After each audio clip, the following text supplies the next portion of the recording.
Alhamdulillah min syarri fadli wal judi wal ihsan. Summa salatu wassalamu ala Yesus bil hawli wal liwa'i fil nusus. Allahumma salli wa sallim ala al-batil Muhammadiyah wanfa'na bima qaddaha wa hdina ila rasyad. Amma ba'd. Sama-sama kita muliakan, kita cintai Ketua DKM Masjid Raya Kiai Hasyim Asy'ari Al-Mukarram Kiai Haji Mahmud Asrul, mudah-mudahan senantiasa dalam kesehatan dan lindungan Allah, dan juga Bapak Lestari belum anak serta MC dan moderator, begitu juga para hadirin hadirat yang mudah-mudahan memuliakan pada Subhanahu. Amin. Kayaknya aminnya tidak semangat. Kalau menjadi real itu semangat kan aminnya. Amin. Kalau itu kan amin semakin ayam.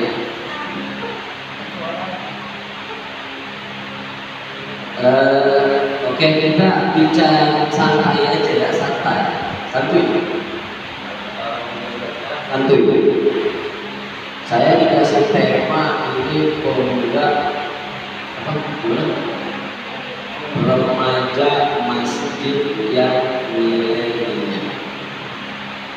Kelihatannya muka-mukanya milenial atau kolonial ini. Remaja masjid yang milenial. Allah berfirman, a'udzubillahi minasyaitonir rajim, innahum fityatun amanu birabbihim wa zidnahum huda. Nabi sallallahu alaihi wasallam bersabda, sab'atun yuzilluhumullah yauma la zilla illa zilluh. Ada 7 golongan yang akan mendapat naungan Allah, di mana hari itu tidak ada yang mendapat naungan kecuali 7 golongan ini. Karena kalau di hari kiamat matahari sejengkal di atas kepala, sejengkal matahari sepanas, apalagi matahari di atas kepala. Tetapi 7 golongan ini akan selamat.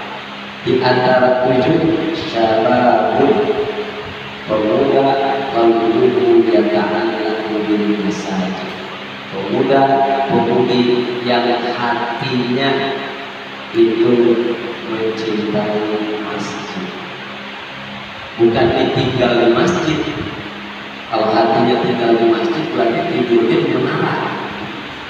Tapi hatinya ingat kepada masjid. Ini di depan saya pemuda-pemudi yang hatinya ingat kepada pacarnya. Pacarnya kepada masjid. Apa? Oh itu. Asik dia mana menjadi oh. Tanya dulu punya pacar apa? Yang gak punya pacar lebih mantap daripada yang punya pacar. Yang gak punya pacar lebih gaul dari yang punya pacar. Nah, hari ini jodoh saya kira ini. Ya kesian dia udah di rumah nangis dulu sampai sini nangis lagi. Syababun qalbuhu yata'allaqu bil masajid. Pemuda-pemudi yang hatinya nyatu dengan masjid. Hatinya nyatu dengan masjid. Bukan dengan pacarnya, ya, bukan dengan cem-cemannya, atau bukan dengan orang yang belum jelas.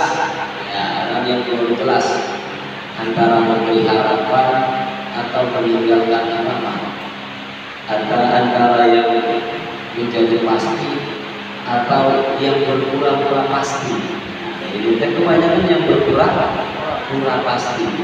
Tetapi yang sudah pasti itu itu kalau kita akan mendapat naungan kelak dari Allah di saat matahari di atas kepala kita, ketika hati kita lekatkan kepada masjid atau rumah Allah. Orang sekarang nyebutnya primus, pria musola atau pria masjid. Ya, ini adalah keutamaan hadis dan ayat yang harus menjadi renungan kita saat ini supaya bisa jadi pemuda milenial. Kenapa harus milenial? Nah, apa sih arti milenial? Saya nggak tahu. Dikasih tema milenial ini maksudnya apa? Oh gitu. Milenial, pemuda milenial, pemuda gaul, pemuda maju, berpikiran maju. Ini pemuda memang harus berpikiran maju, gaul, dan juga hijrah, kemudian mantap tekad dan niatnya untuk mengembangkan diri, ya, mencari pelajaran ilmu wawasan dan sebanyak-banyaknya dimanapun kita berada, sehingga kita tak menjadi orang yang khairun nas anfa'uhum linnas. Manusia terbaik adalah manusia yang bisa berkontribusi manfaat untuk orang lain. Ini harus dijadikan pedoman dalam hati kita. Al-Quran menuliskan, tadi ayat sudah saya buka, innahum fityah, sesungguhnya anak muda itu adalah fityah, golongan. Fityah, orang kalau belajar nahwu itu adalah bentuk jamak, ya, bentuk plural dari kata fatah. Fatah satu pemuda, satu pemudi. Fityah itu pemuda-pemudi yang bersatu. Kalau fatah satu pemuda atau satu pemudi. Fityah itu pemuda-pemudi yang bersatu. Kalau sudah pemuda-pemudi yang bersatu, maka udah dunia ini milik mereka, bukan lagi milik yang lain. Kita ingat jargonnya Bung Karno, Presiden Republik Indonesia pertama. Dia bilang, berikan saya 10 pemuda. Untuk apa?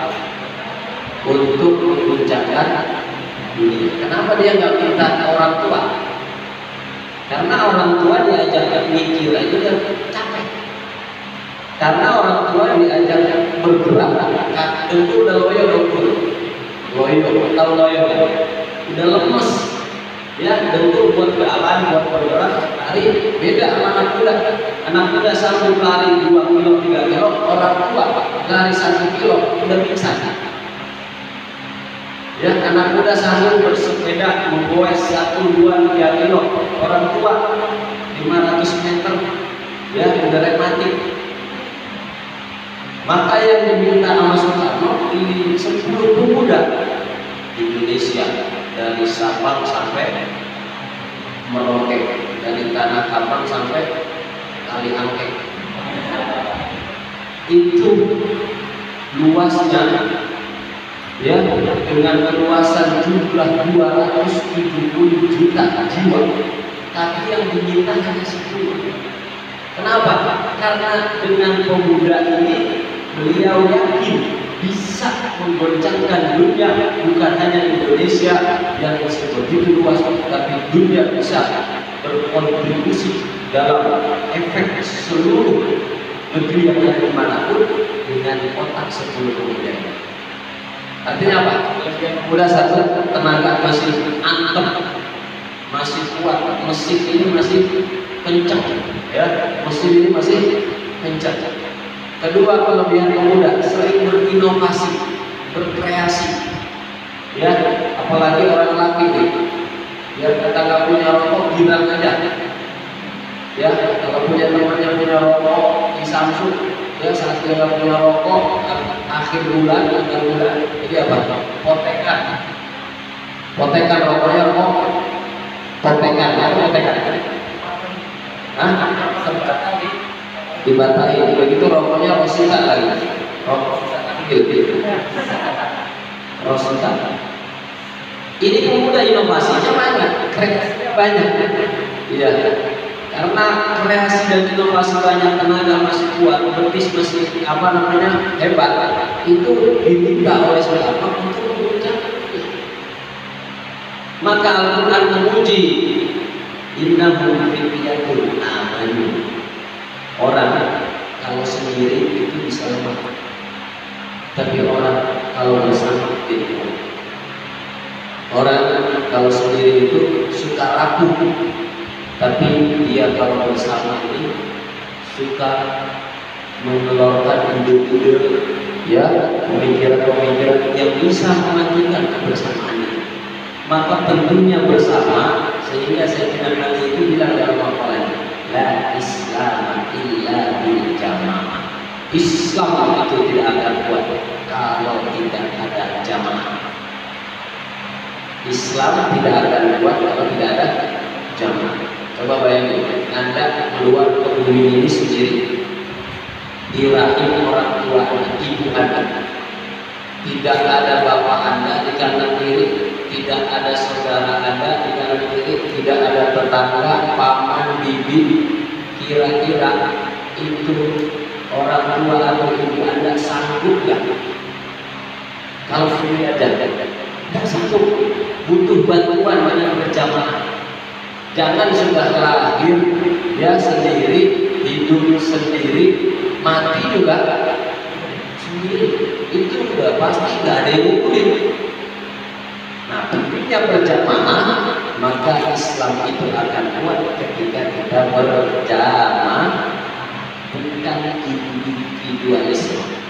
Tapi yang diutamakan adalah kebersamaan. Maka jomblo itu kalau sendirian capek kan? Capek kan? Hah? Kenceng banget suaranya. Capek apa enggak? Pengalaman kayaknya. Orang kalau sendiri, sekuat apapun dia, sebanyak apapun hartanya, setinggi apapun jabatannya, kalau sendiri rapuh. Karena manusia butuh sandaran. Manusia butuh sandaran. Biar kata dia presiden, biar kata dia pejabat, biar kata rumahnya bertingkat, biar kata hartanya berlipat, tapi kalau sendiri rapuh. Ada kemewahan ketika berjamaah bersatu, itu justru malah hebat kuat. Ya, rumah tangga itu akan menjadi sakinah mawaddah warahmah. Ya, jadi nanti kalau Anda sering lihat di Instagram saya suka buka tanya jawab cinta.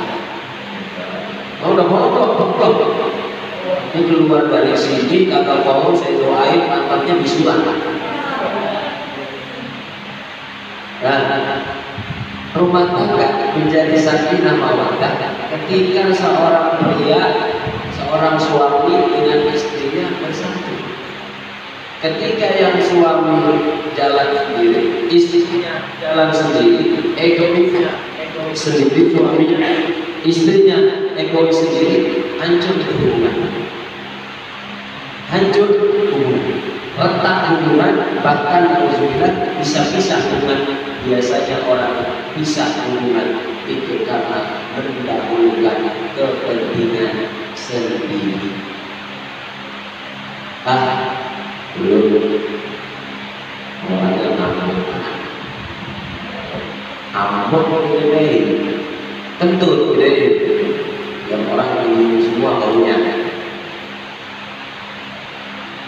Enggak ada nilai kesabaran, enggak ada nilai kebersamaan, tidak bisa menerima susah payah bersama, pahit bersama, hancur.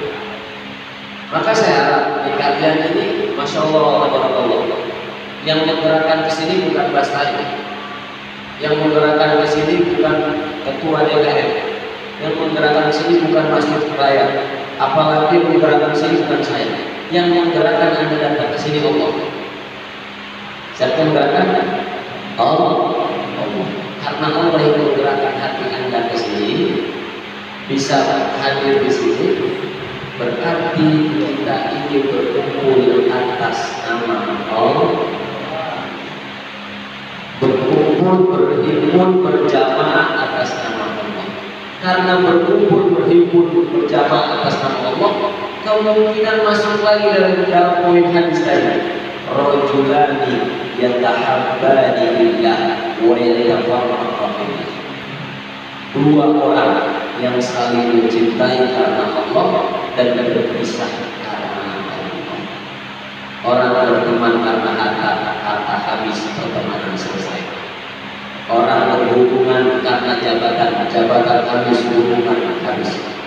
Orang berhubungan karena ketenaran, tenarnya selesai hubungan. Tapi orang berhubungan karena Allah, orang hubungan karena Allah dibangun atas dasar cinta kepada Allah, itu tidak akan selesai di dunia, akan berlanjut sampai akhirat. Amin ya rabbal ya rabbal.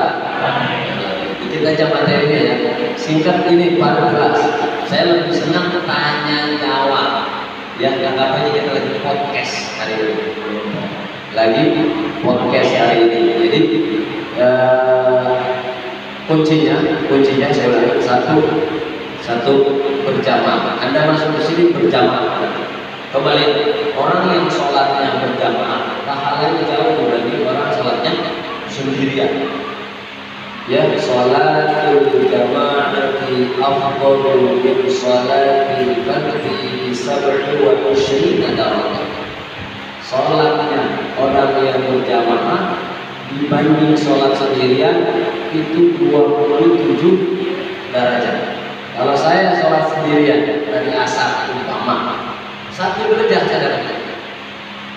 Bastari sholat berjamaah 27. Berarti saya harus mengejar pahala dia. Kalau dia tidak jamaah, saya baru bisa mengejar pahala dia. Tapi kalau dia jamaah terus, maka saya harus punya rokaat sejumlah 27 kali sholat untuk mengejar rokaatnya Bastari karena pemuda yang rajin berjamaah. Tapi saya nyatanya masih sendiri. Nyatanya masih sendiri. Mudah-mudahan pulang dari sini minta kawin aja sama babanya gitu. Kalau wah belum masih muda, nggak boleh.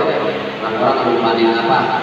Ya kalau emak bapak melarang, kita udah mau nikah, bapak emak melarang, itu beli aja ember kecil isi air, taruh di depan pintu. Besok pagi-pagi habis subuh ambil gayung, siram badan ente, mandi di ember kecil itu di depan pintu. Nanti bapak emak nanya, lu kayak akan bocah mandi, kalau udah gede kawinin enggak? Akal-akalan ini, pemuda akalan semuanya. Kalau udah gede, tes.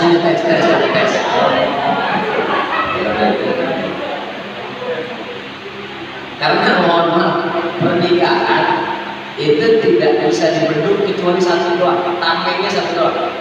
Orang bisa untuk membendung syahwat tidak menjadi nikah cuma satu.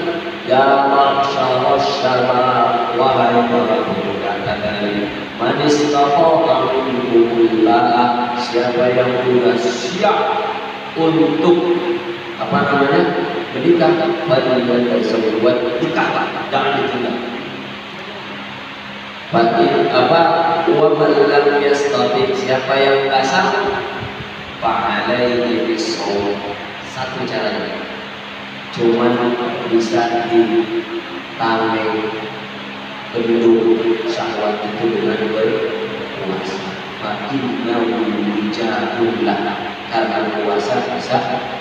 Makanya anak muda, mohon maaf, anak muda yang udah waktunya nikah nggak nikah, itu bahaya itu bahaya.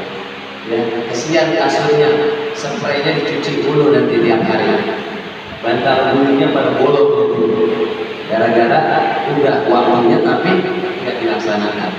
Nah, Begitu juga dengan jamaah terakhir, tadi sholat jamaah jauh 27. Dan orang yang sudah menikah, sholat dibanding orang yang belum nikah ini ada di portofolio, ada di portofolio. Orang yang sudah menikah dibanding sholat orang yang belum nikah 70. Sholatnya orang yang sudah nikah itu lebih banyak pahalanya 70 kali dibanding sholat orang yang belum, dibanding jomblo. Nah, dari sini pulang minta nikah semua ada apa-apa. Tadi caranya buat kasih tahu itu. Tinggal lu mau berani apa kagak coba. Tes aja.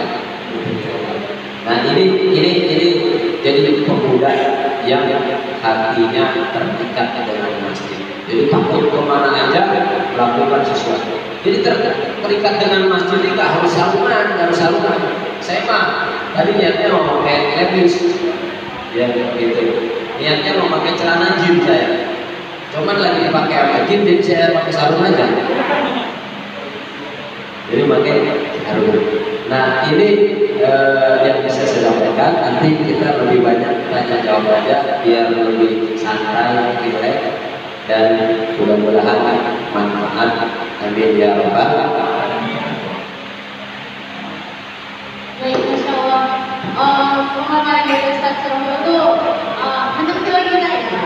Teman-teman mungkin ada yang mau tanya atau ini moderator nanya juga ini.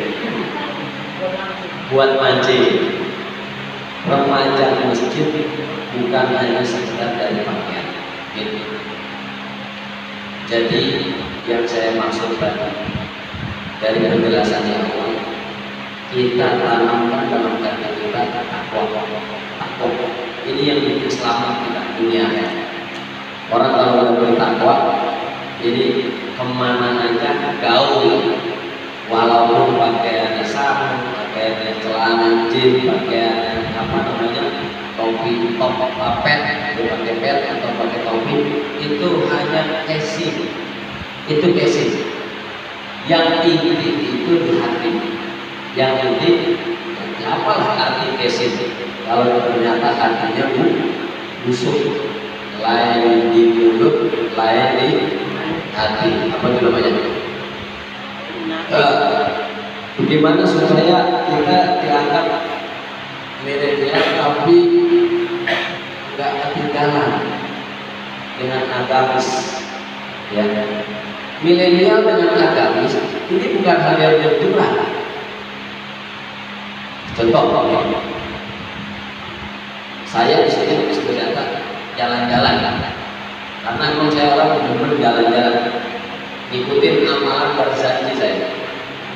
Nabi Muhammad itu di pasal Barzanji yang kedua, jangan maulid-maulid kok nggak ngatus Barzanji, ya. Sufiya bin Musolli litaqasi fi biladil muqaddatan qasiyya.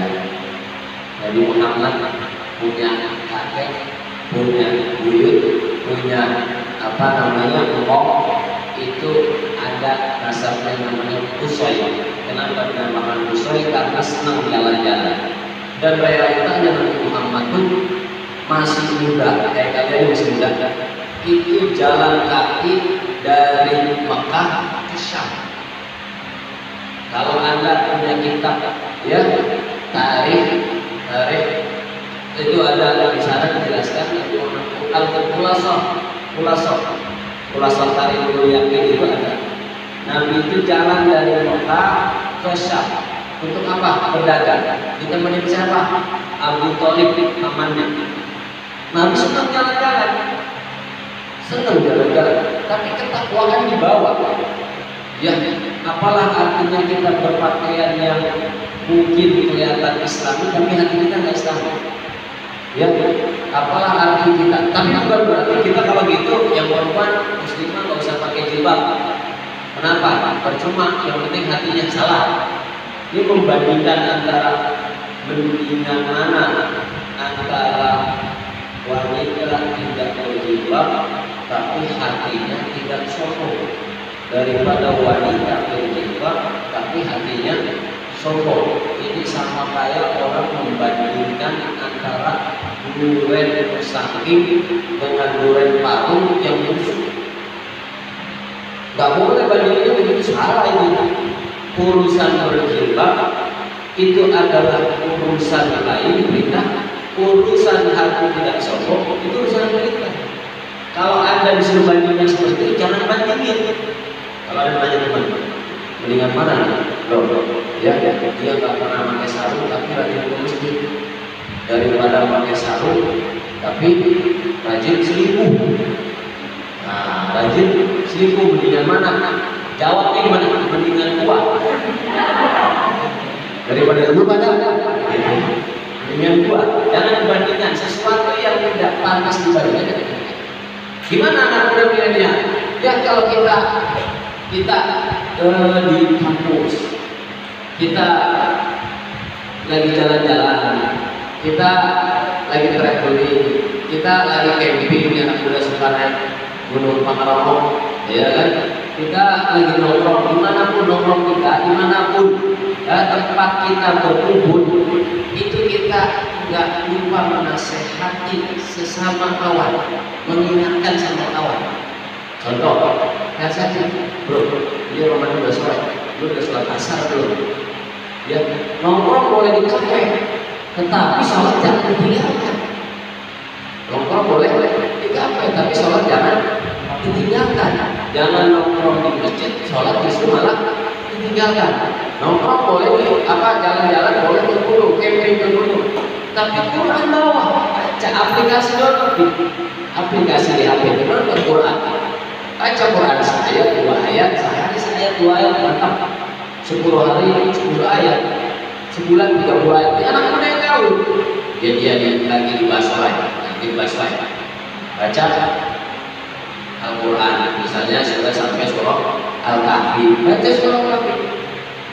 Alhamdulillahilladzi anzala ala 'abdihi al-kitaba wa lam yaj'al lahu iwaja. قيما لينذر بأسا شديدا من لدنه ويبشر المؤمنين. Murajaah. Gak apa-apa orang bilang, wah ini alim banget. Gak harus saya itu 7 tahun di luar negeri, 7 tahun di luar negeri. Itu saya lihat orang Arab Timur Tengah itu kalau dia baca Quran di mana aja, ya? Di pasar dia baca Quran, di bis dia baca Quran, kemudian di tongkrongan dia baca Quran, kemudian di mana-mana dia tetap baca Quran. Saya belum bisa baca Quran, belajar kalau belum bisa belajar. Nah, lagi naik ojek, biar orang mau bilang kedengaran di samping. Coba Anda baca Quran, lagi baca surah Al-Kahfi atau surah Ar-Rahman. Anak muda kan biasa surahnya Ar-Rahman, yang maharnya pakai surah Ar-Rahman, ya. Kemudian 2 hari 3 hari kehabisan beras, kehabisan sambal, makan ke surah, kagak ada makanan yang lain, Ar-Rahman dulu surahnya, ya kan. Nah, mahar itu harus bernilai uang juga. Jangan mau dikasih mahar Ar-Rahman, jangan mau dikasih mahar Ar-Rahman. Kalau tidak ada mahar uangnya, mahar itu harus ada uangnya. Memang Ar-Rahman bisa dibungkus jadi nasi uduk. Nah, harus ada uangnya juga nih, biar pria menghargai. Gitu. Tahu? Lagi naik ojek baca Quran. Paling nggak boleh, emang kira udah mati apa baca Quran? Baca sholawat, wah keren kan? Naik gojek, ya begitu gojek naik langsung. Alhamdulillah, sallallahu ala sayyidil mansakan. Saya nggak hafal kalau Ustaz, ya udah nggak hafal. Tapi mau niat sholawat, naik gojek. Bismillahirrahmanirrahim. Wah, naik kendaraan apa? Bismillahirrahmanirrahim. Waduh, saha ini Rabbi. Nggak ada yang hafal salawatan, tapi udah ada rasa cinta sama salawatan. Sampai nyampe gitu. Ikut balik kan?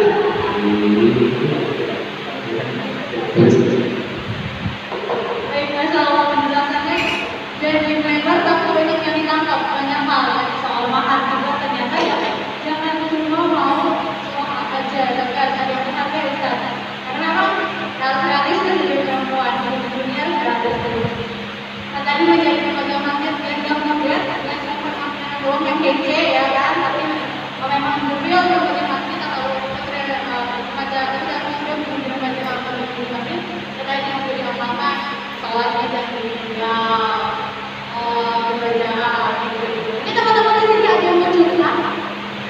Ada sisi benar-benar.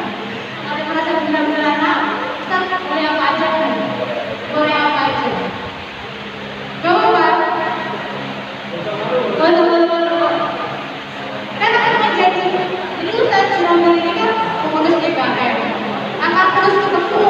Jadi kita harus dari silaturahmi dari saudara. Biar nggak suka sama saudara. Biar nggak akrab. Mungkin kata saya mau sama Gus Profil mau tahu tentang remaja masjid. Ya, tolong panitia nih bikin kertas kecil aja itu dikasihkan ke satu-satu peserta. Mungkin malu-malu nih bertanyanya kalau langsung nggak apa-apa. Nanti kita secara random akan mengambil pertanyaannya dijawab sama Gus Profil. Baik, panitia. Atau yang tidak perlu kertas silakan. Kalau nggak usah pura-pura dah. Kan di sini nggak ada yang disonong biasanya.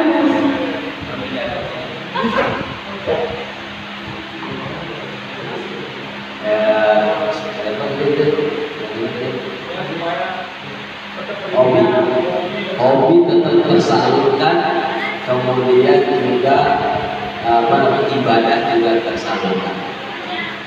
Hobi dengan ibadah bukan sesuatu hal yang berbulan. Pria hobinya main futsal, hobinya camping, hobinya trek-trekan, game online, Mobile Legends, Odadi. Hobinya apa namanya, game online, ya. Hobinya apa? Itu silakan disalurkan hobi itu. Selama hobi itu tidak mengganggu waktu Anda ibadah, selama hobi itu tidak melupakan Anda di jalan Allah, nggak masalah. Karena kalau wanita hobinya biasanya shopping, ini makanya shopping, dia di rumah tapi belanjaannya paket nyampe terus, gitu kan? Paketnya nyampe terus, ya. Shopping nggak apa-apa, shopping yang apa? Shopping yang menjadikan apa namanya Anda ini tidak lupa dengan waktu dan juga tidak ngabisin biaya orang tua. Kalau kita tabungan sendiri nggak apa-apa shopping. Beli pakaian yang mahal apa bagus. Ya, beli pakaian, beli yang perempuan, beli mukena yang mahal, beli jilbab yang mahal, soya ya, soya apa namanya? Soya, Zahra, soya. Laki-laki beli koko yang mahal, Almia, ya kan, terus Rabani, saya Rabani, endos. Atau beli sarung yang mahal, beli celana yang mahal, itu apa-apa, untuk apa? Kita niatin segala barang yang kita beli untuk ibadah, bernilai ibadah. Maka hobi itu bukan hal yang berkurang. Saya rasa nggak ada hobi yang berkurang. Anak muda hobinya nggak ada yang berkurang sama nilai ibadah, kecuali satu suka PHP orang. Itu baru namanya hobi yang berkurang ibadah. Kesian hati, terluka akibat Anda pandai berkata-kata. Ini jangan sampai. Semoga komuni remaja masjid ini diajar laki-laki seperti itu. Masalah ini namanya belajar hidup. Belajar hidup atau ngaji hidup itu adalah kita belajar dari masalah orang lain yang mungkin satu saat masalah orang lain itu menjadi masalah kita. Gak pernah kita sakit hati saat ini, tapi ada orang yang bertanya tentang sakit hati dan bagaimana supaya bisa move on, ya, bisa move on. Anda yang merasa zona nyaman saat ini, suatu saat Anda juga boleh jadi akan menjadi korban yang susah move on. Maka selalu berprinsip masalah orang lain boleh jadi menjadi masalah kita di satu saat. Gitu. Maka ketika kita sudah tahu solusinya, kita akan mudah dan tegak dalam menghadapinya saat kita bertemu dengan masalah. Satu, bagaimana meyakinkan diri agar tetap istiqomah di jalan Allah Subhanahu wa Ta'ala. Salah satunya meyakinkan diri tetap istiqomah itu adalah dengan cara kita jangan sering sendiri. Jangan sering sendiri. Harus punya komunitas, harus punya perkumpulan. Tapi perkumpulan dan komunitasnya itu yang berarah ke arah positif. Enggak apa-apa komunitas geng motor laki-laki, ya kan? Tapi geng motor yang gak lupa dengan sholat jamaah kan kece badai, ya kan? Komunitas wanita, komunitas arisan, ya kan? Komunitas arisan atau wanita biasanya komunitas apa kalau arisan, ngerumpi, apa lagi? Nah, apapun, tapi yang tidak merupakan kewajiban kita kepada, jangan suka sendiri. Ini istiqomah itu jangan suka sendiri.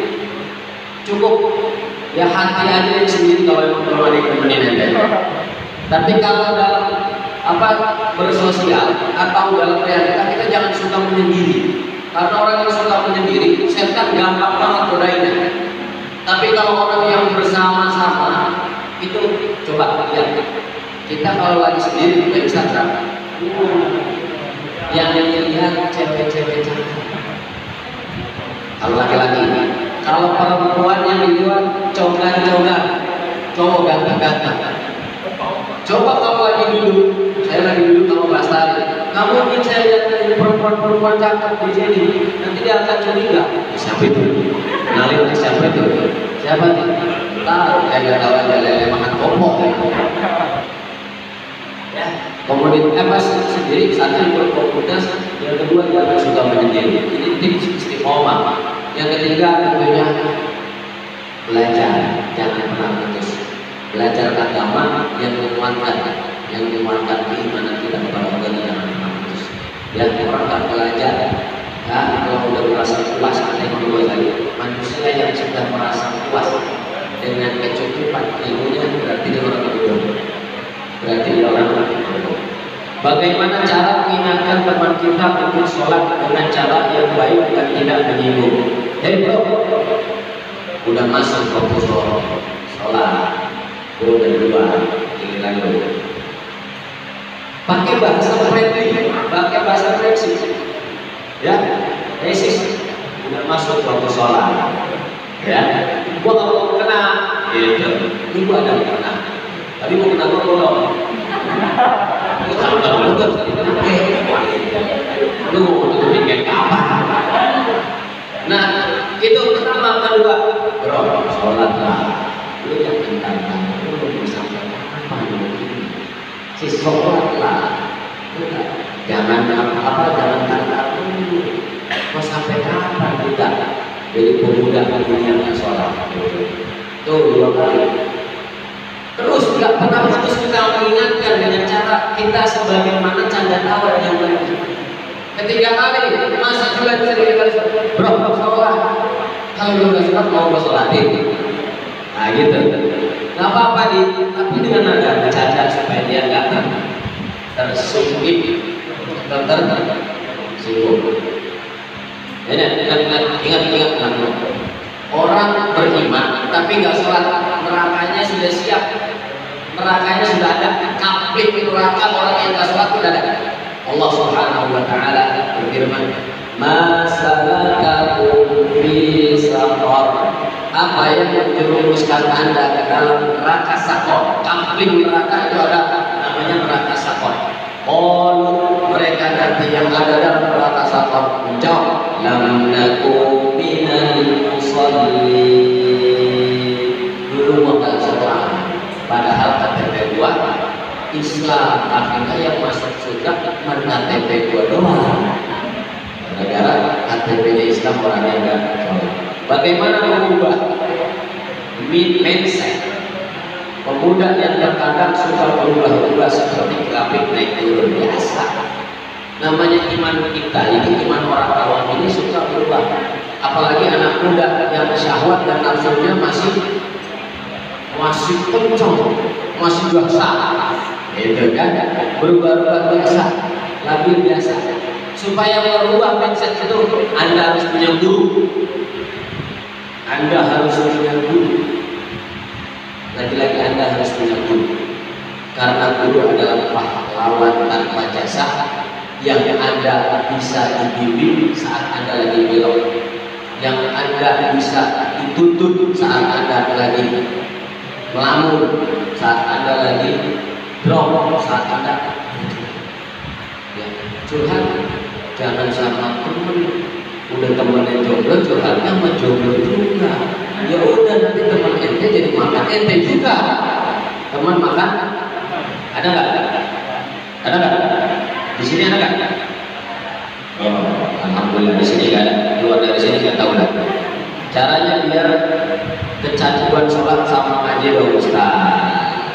Ya, hijrah. Caranya begitu, pindah tempat nongkrong, pindah tempat ngopi, supaya kita kecanduan. Nah, candu itu lahir karena mencoba, candu itu lahir karena mencinta. Maka supaya kita bisa candu ngaji, candu juga sholat, maka kita rajin bergaul, rajin bercinta kepada orang yang benar. Saya berkawan sama teman saya, tukang duren, pasti saya pulang bau duren. Saya bergaul dengan teman saya, ya, tukang oli, pasti pulang saya, kena oli, badannya kotor dengan oli. Nah, saya bergaul dengan orang yang senang ngaji, pasti saya pulang akan lahir hati untuk menjadi ngaji. Jadi bagaimana pergaulan kita supaya kita bisa rajin kepada ngaji dengan sholat? Kita harus cari teman yang aja. Oh, nanti saya ditinggalin sama teman yang sudah akrab, yang lama pengurus lama. Ya biasa, namanya hidup itu berputar. Kalau dia aja mati, namanya hidup itu berputar. Ada saatnya kita harus berpindah dari tempat yang tidak baik menjadi tempat yang lebih baik. Yang terlihat sekarang, wah ini tulisannya kayak dokter. Yang terlihat sekarang, di mana para pemuda itu gampang sekali menerima isu-isu yang belum tahu kebenarannya, hoax, atau tempatnya pemuda zaman sekarang tuh la artinya tidak, tahan artinya tahan, artinya tidak. Bagaimana tanggapan Ustaz sendiri mengenai pemuda zaman sekarang? Ya, tergantung siapa yang kita lihat. Kalau dalam menanggapi berita, dalam menanggapi isu, nih konsep pemuda kece. Ya ayyuhalladzina amanu in ja'akum fasiqun binaba'in fatabayyanu. Wahai orang yang beriman, kalau datang berita, wah bisa. Ronaldo pindah ke AC Milan. Oh, lagi bisa, ya kan? Member Messi dilepas oleh Barcelona. Ini hoax apa enggak? Kita lihat dulu sumbernya. Kalau cara menerima berita, lihat dari sumber, ya. Kalau lihat terkait Barcelona, lihat akun Barcelona. Ini masa yang nge-share Messi pindah ke Persija. Yang nge-share akun Persija, wah ini jelas. Jadi ya nggak mungkin, karena apa? Yang nge-share akun Persija, kalau yang nge-share akun Barcelona mungkin karena dia masih di Barcelona, begitu. Jadi kalau cara melihat menelaah berita itu hoax atau tidak, lihat akun resminya, lihat akun resminya. Nah, harus sering tabayun. Jangan suka justifikasi sebelum klarifikasi. Jangan suka ngakunya hukum ternyata tipu. Nah, maka kita harus sering-sering tabayun, klarifikasi. Apa sih Allah ciptain kita ini buat kuping, mulut satu, harus sering mendengar daripada berbicara. Nah, bagaimana menurut Ustaz dengan ormas Islam FPI itu ada pancingan ini kayaknya nanya saya. Pancingan ini saya tahu nih orangnya saya tahu nih. Ormas FPI jangan kita benci. Jangan. Anda saya pengurus FPI dari lulus Alia. Saya berangkat ke India jadi pengurus FPI sampai terakhir sudah saya dari pengurus FPI sebagai wakil wali Surya. Tapi sampai detik ini gak ada dalam hati saya benci sama FPI. Kita harus melihat terbuka mata kita. Ngapain sih orang FPI senangnya bully orang FPI? Atau sebaliknya yang orang FPI senangnya bully itu? Nah, kenapa harus Anda berantem soal masalah politik kah? Soal masalah dukung kah? Ya, debat dari jam 12 di depan laptop sampai jam 4 habis itu tidur. Yang diomongin pemimpin zalim, yang diomongin gubernur muslim, yang diomongin khilafah, yang diomongin macam-macam. Dua-duanya sembunyi siangan. Nggak manfaat. Kalau saya dalam memandang FPI, saya memandang dulu ketua umum PBNU sepakat saya dengan cara berpikir melihat FPI. Apa kata Kiai Hasyim Muzani Al-Maghfurlah bahwa NU kiainya itu amar ma'ruf, FPI dengan para habib dan kiainya nahi munkar. Udah selesai. Kita masing-masing udah dalam perjuangannya masing-masing. Bukan harus membenci setiap hari, benci buat apa sih? Capek membenci orang itu capek. Dibenci apa membenci itu capek. Yang enak itu dicinta dan mencintai. Udah tahu mencintai apa dicintai itu enak, kenapa harus membenci? Selama masih bisa disatukan, kenapa harus ada pisah? Benar nggak?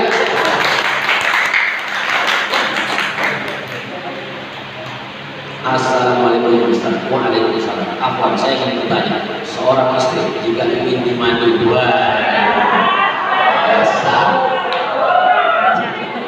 mau untuk dimandu mempunyai jaminan surga. Ustaz, ternyata beneran tanya kayak gitu. Masya Allah. Saya nggak pernah kenal, apa yang ada itu? Udah ada yang nikah di sini, udah ada yang nikah. Berarti jadi yang lain lagi aja. Nah, jika ada seorang yang mau menjadi madu atau istri kedua, apakah ada jaminan surga baginya?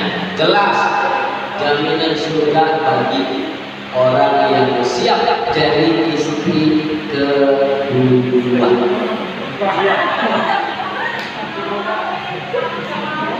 Gak mau, ini nanya perempuan apa laki-laki? Yang tahunya, ini saya yakin modusnya laki-laki nih biasanya. Ya, saya mau bicara banyak madu atau kemanisan. Ya, fankihu ma qabalakum minan nisa'i masna wa thulatha wa ruba'. Jangan berhenti sampai ayat sini orang laki. Nikahilah perempuan 2, 3, 4 di sah sudah 2, 3, 4. Tapi ada kerusakannya ayatnya. Fa in khiftum alla ta'dilu bahwa tidak, kalau nggak satu atau kalau takut cukup satu. Takut nggak bisa berbuat adil cukup satu. Tapi kalau ada perempuan yang siap dimadu, ini adalah udah ada jaminan surganya ketika dalam ketaatan, asal tidak menyakiti istri yang pertama, istri yang tua. Jangan disakiti. Boleh dimadu tapi akur, boleh minta dimadu tapi akur. Itu insya Allah pahalanya bisa. Karena Muhammad ini ngomong logika ya, saya bukan orang yang dukung poligami secara apa egois, secara egois. Enggak, saya nggak dukung poligami secara egois. Tapi saya nggak pernah mengingkari ayat poligami. Silakan Anda jadi wanita feminisme sekarang ini. Silakan ada wanita, tapi jangan bilang bahwa nggak berlaku itu ayat, jangan. Mohon maaf. Itu dalam surah Taufik kita mengingkari satu ayat aja bisa kafir. Oke, ayat itu ada, tapi Anda hati susah menerima, nggak apa-apa begitu. Tapi jangan bilang poligami itu nggak berlaku zaman sekarang. Padahal mohon maaf sekali lagi, kenapa poligami itu ada? Itu yang harus ditanyakan. Satu. Ini ngomong panjang ya bang ngomong poligami. Nggak bisa. 5 menit lagi bertanya sebanyak. Ustaz ingin bertanya, tadi mendengar jenjang pendidikan Ustaz S1 langsung di luar negeri, itu bagaimana caranya Ustaz dan Ustaz dapat beasiswa? Satu, caranya kalau Anda masih SMA punya target hidup ini harus punya planning A, B, C. Dulu pengalaman saya, saya aliyah di Tambak Beras, Jombang, Madrasah Aliyah Keagamaan Jombang Bahrul Ulum, Kiai Wahab Hasbullah.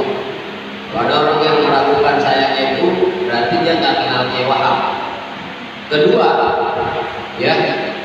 tapi kalau ada orang yang memfitnah saya membenci MNI, dia berarti belum kenal saya. Kedua, saya kelas 1 aliyah itu memang udah niat saya harus keluar kuliah di luar negeri. Tujuan saya satu, tidak mau memberatkan biaya orang tua. Saya keluar negeri harus gratis, free. Yang kedua, saya tidak tidak mau belajar ilmu kecuali dari sumbernya. Islam itu kan sumbernya dari Timur Tengah. Sehingga saya keluarkan target. Satu aliyah saya ngapal Quran targetin 5 juz. 2 aliyah 5 juz, 3 aliyah 5 juz, 15 target saya dulu. Tapi nggak kecapean, hanya 12. Pas baru ada tulis aliyah baru dapat 12 juz saja. Target pertama, target kedua, Anda kalau mau ke Timur Tengah, yang mau ke Timur Tengah bahasa Arab harus dilatih. Saya bukan dari Gontor, saya bukan dari pesantren Darul Lubuk yang berbahasa Arab tiap hari. Tapi karena saya punya target, saya cari teman saya. Lagi-lagi jangan sendiri, saya cari teman saya. Bro, almarhum namanya Anas teman saya. Ente juga mau ke Mesir, iya. Anak mau ke Madinah, saya dulu lihatnya mau ke Madinah, Universitas Islam Madinah. Oke, sama-sama kita punya tujuan yang sama di Timur Tengah untuk belajar melanjutkan setelah ini.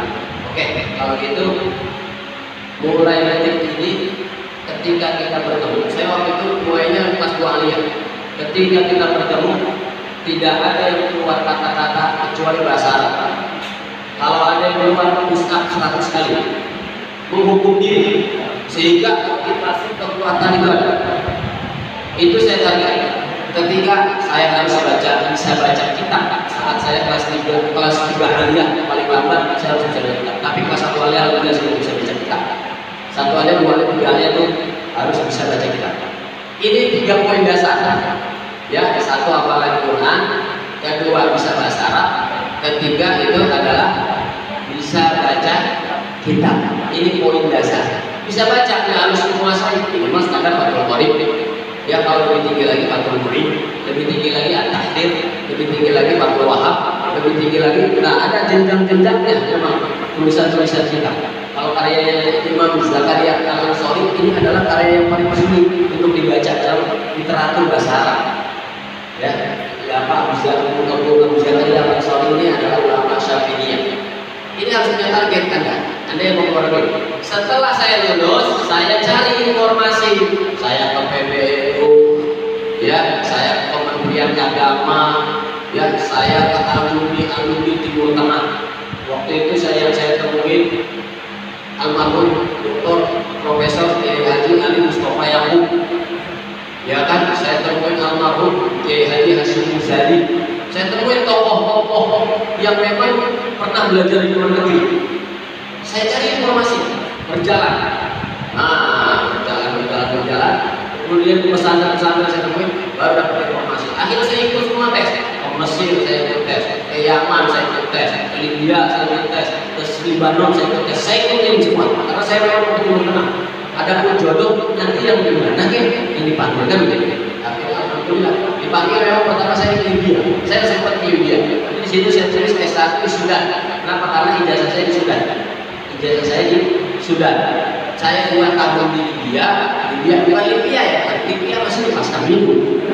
Libya Gaddafi yang dekat dengan Tunisia. Jadi Libya, Mesir, Libya, Tunisia, Aljazair, Maroko, begitu dunianya. Nah, akhirnya kami diterima. Itu jadi harus ternyata target. Bagaimana agar orang tua mengerti jika sang anak yang kerja terkadang ada yang nggak punya uang di hari tertentu, cuma sesaat itu ada yang bantu anak itu, tapi orang tua malah yang bilang jangan mau dikasihani orang, padahal saat itu sang anak nggak ada uang, pun nggak kasih uang, sang anak kuliah dan kerja, sahnya banyak misalnya. Ya, ini namanya andilau antara di rumah dan orang tua nggak kasih duit, giliran ada yang ngasih orang tua marah. Cara ngadepin orang tua cuma 3, diam, tidak berkata-kata. Kalau kita berkata-kata, hati mereka terluka, maka nasib kita tidak akan bahagia. Kalau hati mereka terluka, nasib kita akan bahagia. Walaupun kita ternyata dipinjemin sama teman, dikasih sama teman, tapi orang tua tahu terus berkata jangan mau dikasih hani. Tapi orang tua juga ngasih juga, orang tua dablek gitu. Nah, ini kita cuma diem aja dulu, jangan. Ala taqul lahuma uffin wa la tanharhuma wa qul lahuma qawlan karima. Jangan kita berkata aja nggak boleh, apalagi ibu aja nggak boleh, jangan. Bagaimana cara menghadapi orang yang egois? Jangan dihadapi. Udah tahu dia egois, dihadapi tambah egois. Kalau ada orang yang egois jangan dihadapi, udah belaga budek. Terkadang kita dalam benar ya, dalam hidup terkadang kita butuh pura-pura budek, pura-pura nggak tahu. Jadi kita nggak masuk ke hati. Gak masuk ke hati. Justru karena yang bikin hati kita jadi tambah dongkol itu namanya dongkal ya. Dongkol namanya dongkal. Kalau hati kita tambah dongkol itu karena kita perhatiin kepo sama snapnya. Udah tahu dia orangnya egois, kepo dengan kata-katanya. Jangan. Kalau ada orang egois, jangan kita perhatiin. Udah tinggalin aja, jangan dihadapi. Sesuatu yang gak enak itu nggak perlu dihadapi, tapi sesuatu yang enak baru perlu dihadapi. Lagi soal masalah egois. Assalamualaikum warahmatullahi wabarakatuh. Saya bertanya bagaimana caranya mengetahui mengenal laki-laki yang ingin kita jadikan pendamping hidup kita, baik tidak sifatnya setia dan terima kasih, baik tidak sifatnya laki-laki. Bagaimana cara menjadi pendamping hidup laki-laki yang kita mau tahu kriterianya? Kita mau tahu kriteria satu. Zaman sekarang lelaki yang baik bukan yang selalu menghubungi Anda, tapi lelaki yang baik adalah selalu menghubungi Allah untuk menitipkan rasa kepada Anda. Lelaki yang baik bukan yang laki-laki yang mengajak Anda jalan-jalan, tapi lelaki yang baik adalah lelaki yang menabung untuk mengajak jalan-jalan setelah halal nanti. Lelaki yang baik bukan yang kata-katanya bangun tahajud. Lelaki baik bukan yang mengingat Anda dalam waktu sholat, tapi mengingat Anda dalam waktu doa. Lelaki yang baik itu banyak nih. Jadi status ini. Ya, jangan mau kena tipu gaya laki-laki lah. Gaya darat ini, gaya darat. Kamu deh, ayo yang saya. Bangun tahajud. Amin. Dia lagi main kerambol mau minta tahajud. Bodoh.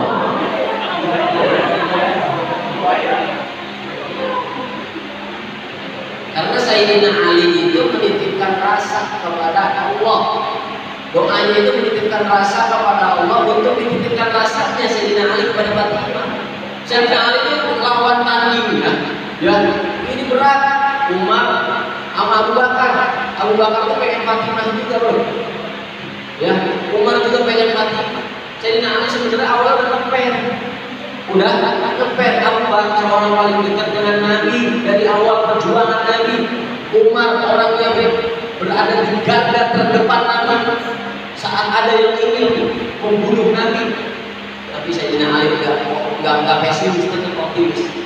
Apa doanya? Allahumma rizqni hubbak. Ya Allah, anugerahkan aku cinta padamu. Wa hubba man yuhibbu, cinta orang yang mencintai. Jadi pengen dia kepada Fatimah, dia titipkan rasa cinta kepada Allah. Sehingga Allah yang gerakkan hatinya Fatimah. Ini lebih indah daripada Anda yang harus memaksakan cinta padahal Allah tidak merestui hubungan Anda. Titipkan cinta itu kepada Allah. Di mana? Di sujud kita itu saat kita sholat istiqomah.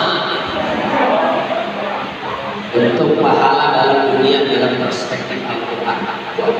Dunia tafsir. Bentuk pahala dalam dunia dalam perspektif Al-Quran. Al-jazaa'ul ihsanu illal ihsan. Ini pasti seluruh yang lain lah. Tidak ada balasan baik kecuali kebaikan. Orang yang berbuat baik pasti dibalas baik. Orang yang berbuat buruk pasti dibalas buruk. Apa bukti pahala kebaikan yang Allah berikan saat kita melakukan pahala dan bernilai ibadah yang kita lakukan? Satu, sehat. Allah masih sehat. Berapa banyak orang yang susah, kentut aja susah, kentut susah. Berapa banyak orang yang kencing aja susah. Berapa banyak orang yang makan aja lidahnya sariawan. Kalau udah sariawan itu susah makannya kan. Makan nggak enak gitu. Kemudian apa? Punya teman soleh. Kan udah kita sering berbuat baik, akhirnya Allah datangkan teman akrab. Ya Allah, padahal nggak kenal sebelumnya tapi jodoh yang baik akhirnya Allah kasih. Itu bentuk pahala.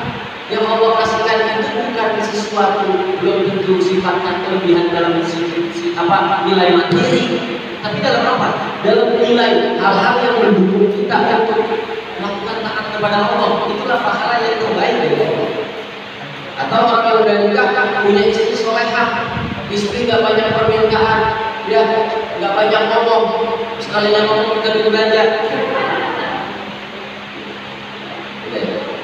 Terakhir, saya izin. Assalamualaikum warahmatullahi wabarakatuh. Saya izin bertanya, Pak, bagaimana sih? Waduh, mudah begini dipanggil bapak saya.